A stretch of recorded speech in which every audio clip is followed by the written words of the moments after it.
Welcome to Chinwag Tuesdays, your passport to a world of language and culture. Hi everyone, welcome back to another episode of Chinwag Tuesdays. I'm Amanda and today's special guest is Matt, or you might know him from social media as Aussie Maguire. Thank you so much for being here today, Matt. Thank you for having me on. So Matt, bit of a self-introduction. Where in Australia are you from and how did Aussie Maguire get started? Cool. So I was born and raised in Melbourne. So I lived in Sydney for 2.5 years and then moved back here. So been in Melbourne ever since. Aussie Maguire actually started as a little bit of an accident. So for those of you that don't know, I started off on Chinese social media. And to be honest, like the first few videos I put out were terrible. Like the worst. Like Always just the case. super dry. I wanted to teach people English, but the way I was doing it was like really dry. No, I got like 3 likes. I thought that was pretty cool at the time. But anyway, I started to post a video about Aussie slang. And overnight, it just got like, 300,000 views. I'm like, okay, there's something here. Like people find this valuable. And I decided to keep putting out Aussie slang. And that's how it started. Hey, this is something people want to know. It's what they want to learn. And I decided to help people out that way. That's awesome. And so when did you start on Chinese social media? Would have been 2 years ago. Yeah, right. Yeah. So I remember when you connected with me, oh God, probably over 6 months ago now, because I think maybe you had seen me on TikTok. I don't know. But yeah, you were asking about Chinese social media. And I said that I had started, but I mean, I don't speak the language, so it was even more complicated for me. And then I gave up after like a week and I'm like, fuck this, I'm going to go into Instagram instead. And so that was how I kind of got onto Instagram, was because I had this failed attempt on Chinese social media. I think I put out like my introduction video and, they're really strict with, you can't like use certain call to actions. You can't use like promotional stuff. And overnight it was just blocked. I got taken down and I'm like, I can't understand what's going on. But on the topic of Chinese social media, so you speak, is it Mandarin? Mandarin, yeah. Yeah, right. So I can see the sign behind you. Tell me a bit more about that. So how long have you been learning, or how did you start learning? So I started learning in high school. I would have been about 16 years old. And as all 16-year-olds, I paid no attention in class, just dazing out, like not paying attention. I don't think I spoke Chinese when I left high school, but I just had that memory of learning. And then I decided when I was 17 or 18, a bit older, I would learn a few words because I actually met someone from China. Okay. I met a friend. Their Chinese wasn't great. We met at an art event, but I found them pretty interesting and I wanted to communicate more with them. So I decided I'd learn a few words and one thing led to another. And you just language is one of those things where once you start, if you have a good reason to keep going, you just kind of get hooked. Like with little wins. Keeps going and compounding and you get that kind of snowballing, and I kept learning and it was great. So awesome. So what level would you say you're at? So officially I'm HSK 5. So that work proficiency, but it's not quite at like reciting poems and doing music. Fair enough. And do you get a chance to use it often? Yeah, well in Melbourne we have a very large Chinese community, so pretty much every day, like everywhere you go, like whether it's at restaurants or on the street, or I do have Chinese as well. So yeah, pretty much every day. Yeah. And how long have you been teaching English? I've been teaching English for now 2.5 years as well. Yeah. Awesome. And did that get started because of like the connection to social media or learning Chinese? Yeah. How did that get started, teaching English? I just found that it was something people really struggled with, learning English. Yeah. And on top of that, to learn English and then come to a country like Australia is just like, it's the biggest slap in the face. Like, it's like, okay, I've learned English for 10 years. You're like, hello, how are you? And you come here, it's like, g'day, mate, how you going?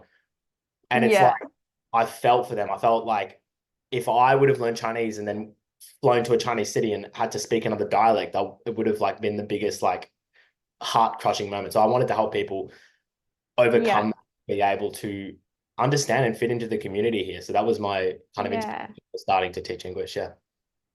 Yeah. Oh, that's awesome. And is that something you do full time? Yeah. So now I do that full time. Yeah, awesome. All those questions were definitely off the list, but that's okay. I was always curious about all of them anyway. So let's get into the social media side of things. So you're popping up everywhere. Like you're on Instagram, TikTok, YouTube. Are you still using Chinese social media, or have you shifted to the Western? I'm Yeah. still using Chinese social media. Yeah. I'm not as active Yeah. as I to be, but I'm still doing Yeah. Chinese. Yeah. All right. So how did you grow your followers on these platforms? Are you recycling kind of your same content? Do you kind of tailor your content or have a different approach for the different platforms? I like to keep it pretty fresh. I like to not recycle content as much as possible. But as you Yeah. know, like with platforms, sometimes things happen with the algorithm. Things don't like get as many views as you would have liked. So in those kind of cases, I can use old content so that more people can see it. But I try to invent new things. Often like I'll be on the bus or on the train, I'll think of an idea, I'll have to write it down, and then I can just do it. In terms of what works on different platforms, I definitely find that on Instagram, people appreciate more educational content, whereas on TikTok, it's a little more entertaining and fun. So look, at the end of the day, there's different strategies for each, but as long as I feel like I'm giving people value and giving people what they want, I'm happy. So yeah, that's kind of my approach to it. Yeah. Do people recognize you down the street outside? Usually not. You do because I don't wear the hat outside, the big one, unless it's really sunny. But I have had a few people come up to Maybe me. this summer then. Yeah, maybe. I have had a few people come up, but most of the time, no, I can get away with just going to buy a coffee. Yeah, that's nice. All right. So you have sort of mentioned what resonates, I guess, most with Instagram and TikTok. So what do you think kind of keeps them coming back? That's a great question. I think being able to deliver kind of educational content in an entertaining way that's not like boring is definitely a big key to it. I mean, if you all like think back to like English classes or language classes in school, like it was just really dry, really boring, and you just learn it. I mean, I don't know if you learned a language in high school. Kind of, yeah, I did. For 2 years, I learned French, and then I just never learned languages after that. Right. So safe to say that probably the way they taught you in school wasn't, 10 out of 10, like exciting, engaging. I think stuff. Exactly. I guess, yeah, just being able to deliver it in a way that's like entertaining and real as well. Like, I mean, it's really that way. Like a lot of people think my videos are exaggerated, and like, it's really not. Like if you go to like rural towns and stuff, you'll see like, it's really the way people, and I think it's just that realness. Yeah, that's so true because I grew up in a regional town, like it's a beach town. So a lot of the slang we used in regional beachside New South Wales is very different to other parts of the country. It might be maybe a bit more exaggerated than cities, but it might not be as exaggerated as like really remote areas or like say Darwin, for example. And, I would teach some slang that I grew up with, and I would have Aussies say, we don't even say that. That's wrong. Like, that's made up. We definitely don't say that. And it's so funny because it's like, this is my experience. Just because you haven't heard something or you don't know this word doesn't mean it doesn't exist. Like Australia's a huge bloody country. There are 27 million people there. So of course there's going to be words that you don't know that are used in different parts of the country. Absolutely. Okay, so I like to ask this question I've interviewed a few people now who have pretty big social media followings. So tell me about social media hate. Do you get a lot of it, and how do you handle it? Honestly, I don't get that much. If I do get hate, it's usually from Aussies saying that we don't say that. Yeah, same. Yeah, I think probably 99% of my hate comes from Aussies. There's the odd maybe, oh no, I get hate on my other account telling me to go back to Australia, but that's different. Yeah. Right. Yeah. Right. Yeah. Well, look, at the end of the day, like everyone's entitled to their opinion. I found out that most of the people that leave that hate are from Melbourne. So it kind of adds up because in Melbourne, we don't really use a lot of that slang. So I'm going to make like why they think we don't use it. But at the end of the day, everything I teach is stuff people really say. So it doesn't really get to me too much. But yeah, everyone's entitled to their opinion. For sure. Yeah. Yeah. Oh, actually, yes, that is a very good observation because I have noticed that a lot of the times when I get hate, they are also from Melbourne. So yeah, I think it's, like you said, I interviewed someone early on. It's when my podcast first started. She's an Australian from Melbourne, and she was saying, that, she's right from near the CBD, and you don't really use a lot of that kind of slang there. So that's a really good comparison. When I do get these comments, I think, oh, they're probably from Melbourne. Yeah, exactly. Exactly. All right. So what are some of the biggest challenges you faced with teaching English online? I think the biggest challenge definitely is trying to figure out everyone's individual needs. So everyone motivation is going to be different for learning English. I mean, some people need it for work and to live. Some people already speak English. They just want to be able to speak it more natively. And then you have people that don't speak any English and they really need to be taken from the ground up. And I think being attentive to people's needs is probably the most important thing. I don't think there's a one size fits all approach to learning English. I think being a good English teacher, you kind of have to be a little bit like a doctor or like a surgeon. Like, instead of kind of pushing your agenda on them, pushing your course on them, you kind of have to go in and say, okay, well, why do you even want to learn English? Like, what is, I mean, maybe you've met someone, like, love interests are always like a common one. You get like, my partner's Australian or whatever, that kind of stuff. You want to find out what's motivating. That's the hardest part. And it's also the most important. Yeah. I have also noticed, because my focus is mostly pronunciation and accent. And I get people who come to me and they just say that they want accent training. And then, so then you have to kind of dig a bit deeper and find out what exactly they want. And a lot of the time it's just they want to become confident English speakers. So then I go through the whole process of like doing like the accent assessment and things like that and explaining everything. And then, it's something completely different. So yeah, that's a very good point. It is quite tough sometimes trying to get to the bottom of it. Back onto the topic of, I guess, language barriers. Well, not necessarily with social media, but with teaching. So, Mandarin, are most of your students Chinese, or do you have students from all different countries? So I would say that 50% are Chinese, and then another 30% maybe are from South America, and the rest are from all. So look, it really depends. But in terms of language barriers, I think a lot can be said about just slowing things down, not being too, obviously not using too much Aussie slang. And I think, at the end of the day, usually most people who want to learn English have some sort of a base already. I very rarely do I get students coming to me with like zero experience. And so that's kind of the way I handle it is just, take every individual student as it comes and make sure doing things tailored to them specifically. Yeah. Are there any cultural barriers that you've come across with students from different countries? Not so much cultural barriers, but I will say that in China, their way of learning, their methods of learning are different. So I guess in a lot of countries, like Western countries, we tend to learn quite interactively. We like, conversations, watching movies, that kind of stuff. Whereas in China, generally, you'll find that they are very on paper and they learn better. In generally speaking, I can't speak for all Chinese, but a lot of times they work better with, test-oriented learning, because that's the way they grew up in China. I mean, if you know anything about China and the Gaokao, which is their high school test, it's the most stressful time any Chinese person has in their entire life usually. And that's kind of what test-oriented learning. So that, in terms of cultural barriers, it's more so just style of learning, you could say. Yeah, that's fair enough. Have you been to China? I have, So I went to the south of China when I was 17. At that time, I couldn't really speak Chinese, but it was, great experience anyway. Yeah, awesome.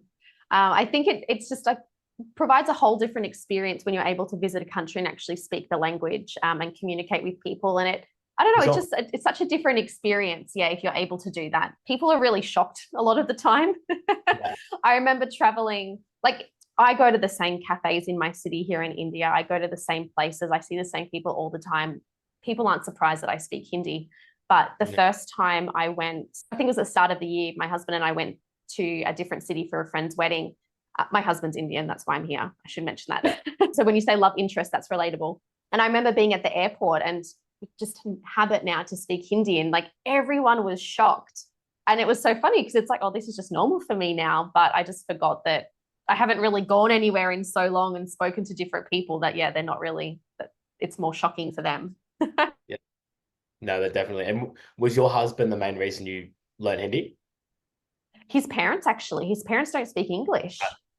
Right. Yeah. So my husband and I rarely speak Hindi to each other because we established our relationship on English. It's really tough to try and make that switch.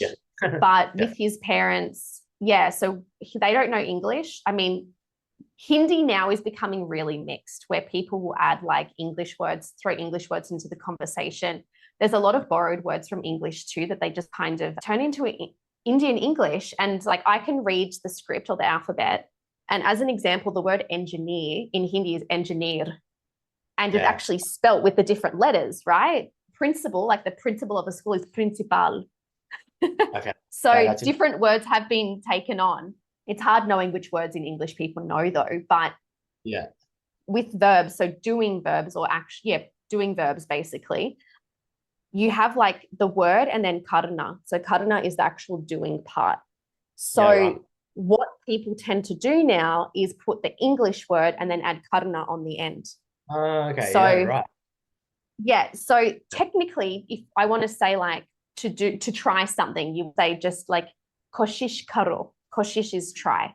But what is more common now, try karo, like try it. Mix together, yeah.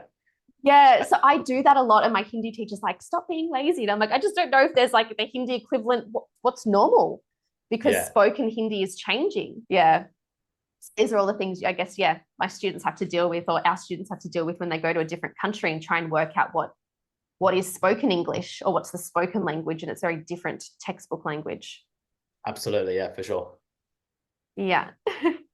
All right. So did you teach English before social media, or did social media come and then you started teaching English? I was teaching English for a good 6 months before I started social media. So do you think social media has changed the way you teach at all? In terms of one-on-one, my approach has been the same for 2 years. It hasn't changed. I think the only difference is now that I'm able to reach a bigger audience and I guess help people without, them having to pay for one-on-one lessons. So I think that's really great that I put out content people can see for free, which is like really great. That, you can learn a lot just by scrolling Instagram and looking on Google. So I think that's the main thing is I'm able to reach a bigger audience and provide even more value. They don't have to, because one-on-ones, they're not always cheap. And I think to be able to provide that value without them having to pay big amounts of money, because a lot of these people, they've got student loans, they've got HECS debt and whatnot, and they can't afford to have one-on-one lessons. So the fact that I help them with free videos is great. And that's really rewarding to me as well. Yeah, that's nice. And what advice would you give to international students or, professional migrants who are using online resources, let's say social media, to improve their English skills? What would be the best approach for them? Best approach always, like I said, is going to start with like figuring out why you want to learn English. Like figure out where you're at now, like what level you're at. Okay, you conversational, can you hold a conversation? And then kind of figuring out why you even want to learn more English. Because I find the most common thing that happens with students is they're like, all right, I'm going to learn English. I'm going to get really good at it. And they do it for 2 weeks very consistently. And then they kind of drop off. They just completely, it drops off. And the reason for that is not because they're lazy. It's not because they're unmotivated, right? It's just because they didn't have a clear goal as to why they started. So I would say that the most important thing is start with a why. Why do you want to learn English? Is it to find a really good job? Is it to fit into the community?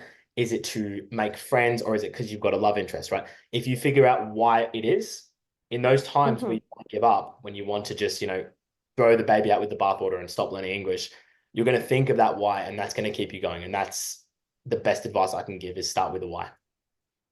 Yeah. Is that something that you kept going back to when learning Mandarin? Absolutely. Yeah, for sure. Yeah. No, I can definitely relate to that part because sometimes it's really hard. My brain hurts when I speak too much Hindi.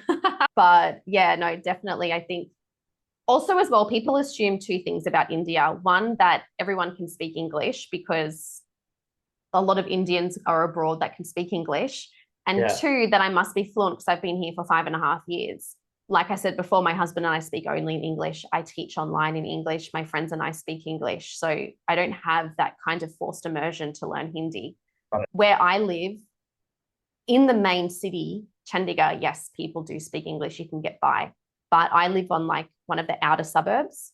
Yeah. People don't really speak English here. So like if I go, like I said, my cafe, or I've started making more friends at the gym, they speak a lot of Hindi. If I go to the supermarket, I am kind of forced then. Taxi drivers, the delivery drivers that come to the door, they always call you before they deliver the package. So these kind of situations, like I am forced to speak Hindi, but thinking about the why is to pretty much fit into the community. What do you think's the biggest, sorry, real quick, what do you think's the biggest like stereotype people hold about India, like overseas, that isn't true. Okay, I have to be careful with my wording here. Sorry to put you on the spot. I was just curious. No, it's okay. Yeah, look, Western media shows that women are not safe, but I don't want to say that it doesn't happen, because it does. Yeah. There is violence against women. There are attacks against women, but the attacks that you see in Western social media are the rare events. I have been living here for 5.5 years, and this is my experience. I know people who have different, but I think I've had 1 or 2 uncomfortable experiences, but they haven't been too extreme. So I think that is probably one of the biggest stereotypes, is that, that women are not safe. And like, that's what I get with pretty much every new student that I get. And I say I live in India. It doesn't happen so much anymore because most of my students come from social media. They know that I live here. But when I was teaching on platforms, they would say, do you feel safe? Is it safe there? Just because of what they've seen. And yeah, like sometimes I walk to the gym just around the corner. I go to the gym by myself. I'm going to get like my nails done later today, and I'll get a taxi there because it's a bit too far to walk. I'm very independent here, not as independent as Australia, but probably like 80% independent. And yeah, I haven't had any of those experiences. But again, I'm not saying it doesn't happen. For sure. No, that's definitely eye-opening. Yeah. Yeah. I'm just trying to think if there's anything else. I'd say that's probably the main one. Yeah. I think there are some stereotypes that basically, there's street food, for example. So there's definitely some videos you see on social media of like, there's a lot of those videos, like dirty street food, right? Again, that's the very maybe rare occasion, or like maybe it's the same people, or it's because these things get blown up. They go viral on social media, right? Most extreme examples and put that to Exactly. Yeah. I don't know if you've heard of, there's an Aussie guy living in India. He's from Melbourne, actually. His Instagram is Aussie Bhai, Bhai. But in with the Indian English accent, it's Bhai, which means brother. So anyway, his name's Andy. And he did a video a little while ago of him walking the streets of his area in Delhi, outside of Delhi, trying to find these food places that are using their hands, that are viral on social media, that are really disgusting. And he couldn't find any. He was like walking for ages. Wow. Yeah. Wow, that's interesting. Yeah. So yeah, I think social media definitely takes the extremes, like you said, of different situations, and then kind of blows it out of proportion. Yeah. Yeah, definitely. Yeah. One other thing though that's quite funny is I saw this meme the other day, this meme reel about when influencers, when their career starts to fail, and then there's all these images of white people in India on YouTube. But one of my friends, she's an Australian travel vlogger. She's quite successful. And we were talking once, and she said that it's actually very well known within the YouTube community that if you want to go viral and you want very good reels, very good views on your videos, come to India. Right. Cool. There you go. Indians love seeing Westerners or foreigners in their country immersing themselves, but there's still very much a colonial hangover. So actually, that's what I was going to say before about learning Hindi, is that I don't really like speaking English here because I feel like it's disrespectful. Right. Me coming to the country and expecting people to speak English to me. Yeah. And I feel like I'm like colonizer vibes. Right. No, it's not the vibes we want. No. Yeah. So this really went way off topic then. No worries at all. All right. So to wrap things up, how to contact you? Is your name Ozzie Maguire across all of the platforms? So on Instagram, TikTok, Aussie Maguire. If you're using WeChat or Redbook, it's Young Rui Lao Da. And you can find me on all those platforms. If you want to get in contact, just send me a direct message. I try my best to reply to all the DMs on Instagram. Yeah, good effort. Must be tough. How many DMs do you reckon you get a day? Oh, I wouldn't be able to tell you. Quite a few. Really? Quite a few. Yeah. Usually, if you want to get in contact, just say hey, just say g'day. I'll try my best to get back to you. Yeah. Well, look, I'll be putting all of these links in the episode description anyway, so you can send those to me a bit later with the direct links, whatever's easiest. Awesome. And then I'll put those in there so if people want to contact you for whatever reason, they can. Right. Cool.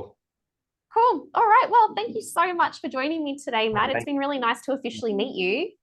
Likewise. Likewise.